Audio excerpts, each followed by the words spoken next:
Maraming salamat kay Mayor at sa Basil Program. Wow.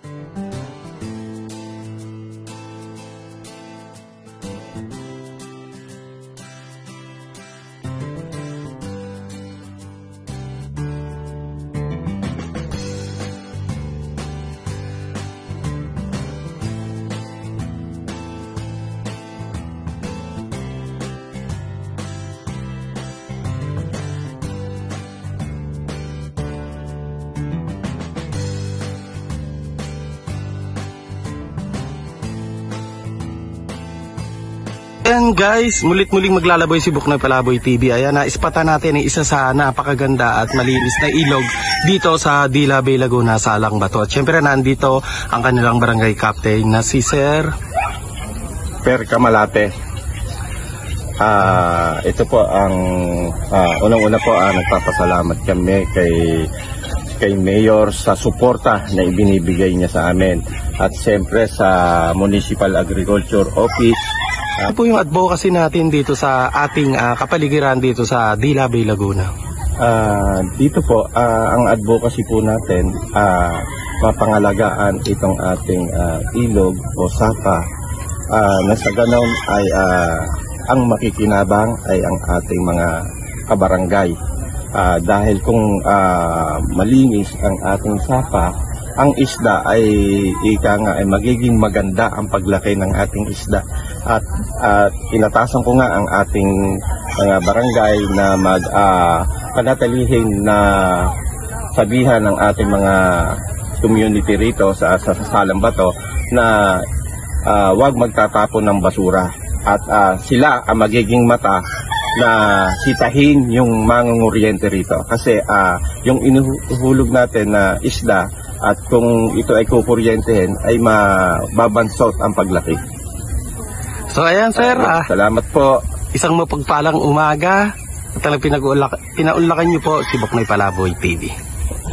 So ayan guys, ang mapagpalang umaga sa inyong lahat. Welcome to my YouTube channel, Buknoy Palaboy TV. Ayan, mulit-muli na naman maglalaboy si Buknoy Palaboy dito sa Dila Bay, Laguna. Siyempre, hahanapin natin ang bida. Ayan, Konsehal Cheska. Ayan. So ayan guys, ginala natin itong Salang Bato kasi sobrang ganda ng ilog dito, malinis at talaga iniingatan ng mga residente dito sa ating Dila Bay, Laguna. Ayan, kita-kita nyo naman kung gaano kalinis ang ilog nila. Pasyalan natin.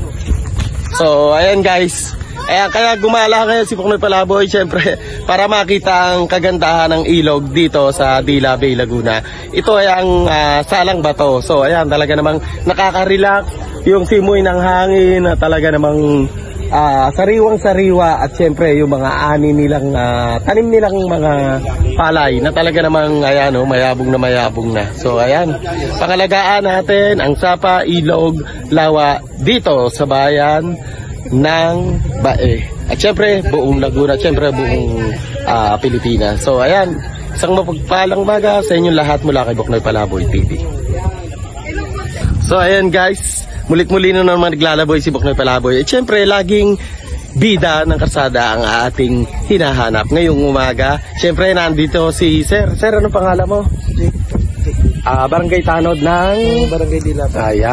Ayan, ito ang ating talagang hinahanap ng mga bida. Alam niyo kung bakit? Dahil napakaganda ng adhikain ng ginagawa ni Sir. Dahil talaga pinapanatili niya yung kalinisan ng ilog at syempre yung mga bawal na gawain ng mga tao na talaga namang sinasamantala ang ating ilog. So ayan, pakinggan natin kung ano yung mga ni Sir. Magandang umaga po mga kabarangay. Mahigpit kong ipinagbabawal ang pangunguryente ng isda at pagtatapon ng basura sa ating pong sapa. Salamat po. Magandang umaga po mga kabarangay. Mahigpit kong ipinagbabawal ang pangunguryente ng isda at pagtatapon ng basura sa ating pong sapa. Salamat po. Magandang umaga po mga kabarangay. Mahigpit kong ipinagbabawal ang pangunguryente ng isda at pagtatapon ng basura sa ating pong sapa. Salamat po. Isda at pagtatapon ng basura sa ating pong sapa. Salamat po. So ayan, mulit-muli naman maglalaboy si Buknoy Palaboy. At syempre, ayan, nakita natin ang isa na naman bida ng Bay Angler, si Sir. Ay. Si Kabutog TV at Pangulo ng Bay Anglers. So ayan Sir, ilang miyembro na ang ating Bay Anglers? Sa ngayon, yung aming nasa list pa lang is mga 40 Bay Anglers. Dadami pa. Sir, isa nyo na akong miyembro sa Bay Anglers dahil No problem. namimiwas din ako. Ayan, sige. Ayan, isang mapagpalang umaga sa inyong lahat. At syempre sa paglalaboy ni Buknoy Palaboy, may nakita na naman tayong isang bida, ang bida ng karsada at ng lawa. Ayan. God bless Muli, ating lahat. si Kabutog TV. Si Show. Salamat, Sir.